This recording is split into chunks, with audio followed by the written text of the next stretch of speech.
Noções básicas de geometria, né? A palavra geometria vem da origem grega que significa medida da Terra.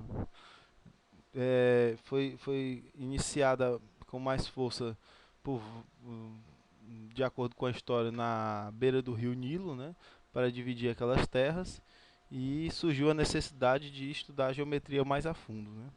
Geo de terra, metria de medida. Para se aprender a geometria, é necessário a partir de três noções importantes adotadas sem definição e por essa razão são chamadas de primitivas geométricas. Ponto, a marca com a ponta do lápis bem fina no papel dá uma ideia do que seja um ponto. Então aqui a gente mostra aqui um exemplo, né?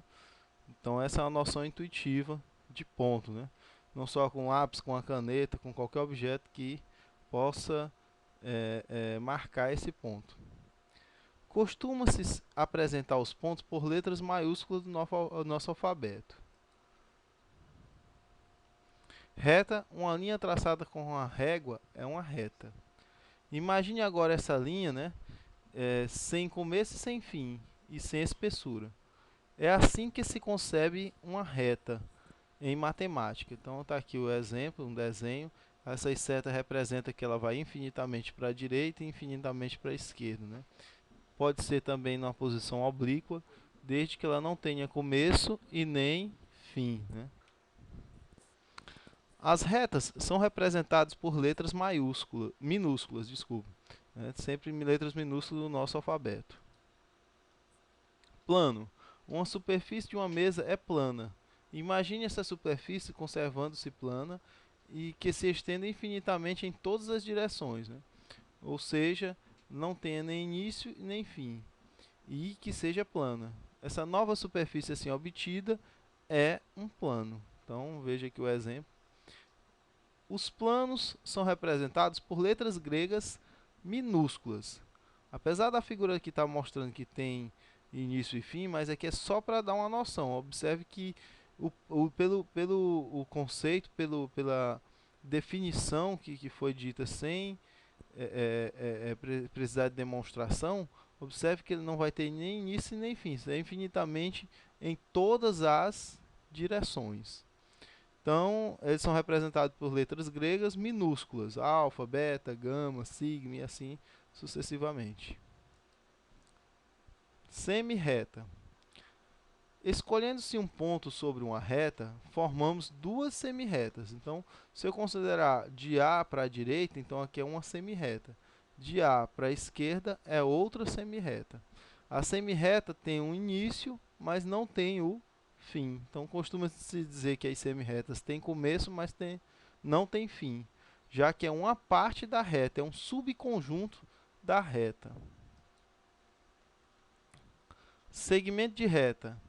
É a parte da reta compreendida entre dois dos seus pontos.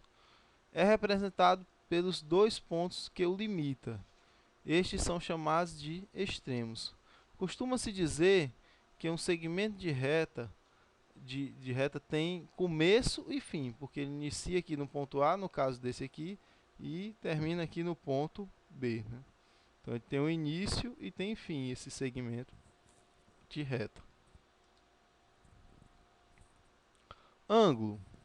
Ângulo é o espaço compreendido entre duas semi-retas de mesma origem, ou seja, que iniciam no mesmo ponto. Observe que ela está iniciando aqui no ponto O. Essa semi-reta OA e eu tenho uma semi-reta OB. Então, o espaço compreendido entre OA e OB, no caso AOB, é este aqui. Então, ele é chamado de ângulo. Nesse caso aqui, ângulo agudo. Mas se eu pegar AOB aqui por fora também é um ângulo, né? E é um ângulo maior do que o raso, né? Ele é um ângulo com mais de 180 graus. E aqui é agudo porque tem menos de 90 graus, né? Então o ângulo AOB é esse espaço aqui.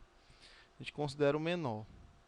Ao nomear o ângulo, devemos prestar atenção, pois o ponto de origem das semi-retas também é chamado de vértice do ângulo e deve ficar no centro e apresentar um símbolo, né, que significa ângulo, né? O símbolo do circunflexo em cima da letra que estiver aqui no vértice vai corresponder ao ângulo, o vértice que está correspondendo ao ângulo. Classificação dos ângulos.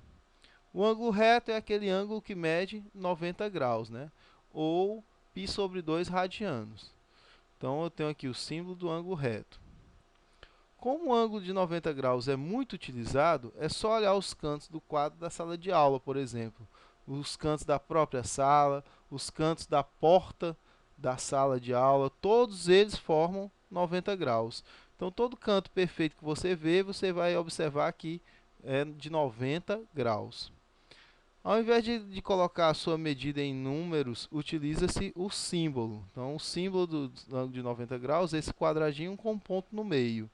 Tá certo? Então, toda vez que você vê um ângulo com esse quadradinho, o pontinho no meio, significa que ele é de 90 graus. Observe que às vezes a figura na questão não está bem desenhada, mas se tiver esse símbolozinho, você deve considerar na questão que ela tem 90 graus. Ângulo agudo, um ângulo que mede menos de 90 graus, né? Então, esse ângulozinho com valor, aqui formaria o canto perfeito aqui para cima. Mas aqui, a gente observa que ele está menor do que o canto perfeito. Então, significa que ele é um ângulo agudo. Ângulo obtuso, ângulo que mede mais de 90 graus. Então, observe que o canto perfeito ficaria aqui, ó, mais ou menos aqui. E aqui ele abriu um pouco mais, então ele passou de 90 graus. Então, essa abertura aqui é maior do que 90, logo a gente chama ele de ângulo obtuso. Retas ou segmentos, né? Paralelas. Retas ou segmentos de retas paralelas. Dizemos que duas retas ou mais retas são paralelas quando a distância entre as retas não se altera. Então, observando a figura, você observa que intuitivamente eles não vão se tocar, mesmo que eu prolongue muito e muito, não vão se tocar. Há alguns livros que colocam que eles vão se encontrar no infinito, né? Mas fica difícil de a gente ver, né? No infinito. Observe que disse que R é paralela a S, é paralela a S, né? Dessa forma, se escreve dessa forma aqui, esses dois símbolos do paralelo. Então, lê-se R é paralelo a S. Retas concorrentes. São assim chamadas as retas que se encontram em um ponto. Então, observe que aqui é a reta R e a reta S se encontram aqui nesse ponto. Então, a representação delas, elas são representadas por R e esse símbolozinho que está cortando, S. Retas perpendiculares. Duas retas são chamadas perpendiculares quando são concorrentes e o ângulo formado entre elas mede 90 graus. Ora, quando uma pessoa chega e diz que sua casa, né, o pedreiro chega e olha para sua casa e diz que ela está fora do esquadro, significa que os cantos das paredes, alguns deles não estão formando 90 graus, aí a casa fica fora do esquadro. Então, lembre-se bem, o esquadro é uma ferramenta que serve exatamente para determinar esses cantos, se eles estão corretos ou não, e ele forma 90 graus, né? Então, aqui também vale para os segmentos exatamente por isso, porque, por exemplo, na construção, a parede ela tem início e tem fim. Então, observe que toda vez que você tiver retas ou semi-retas ou segmentos de retas formando um ângulo de 90 graus entre eles, significa que são perpendiculares, né? Todas as retas perpendiculares são concorrentes, só que com um ângulo de tamanho especial, ou seja, de 90 graus. Diz que R perpendicular a S, então esse símbolozinho aqui é que significa perpendicularismo. Você vai ver bastante nas questões. Polígono é uma figura plana formada por 3 ou mais segmentos, chamados de lados, de modo que cada lado tem interseção com somente outros dois lados próximos, sendo tais que interseções são denominadas vértices do polígono e dos lados próximos não são paralelos, né? A região do interior do polígono é muitas vezes tratada como se fosse o próprio polígono. Aí eu tenho aqui o exemplo de um retângulo.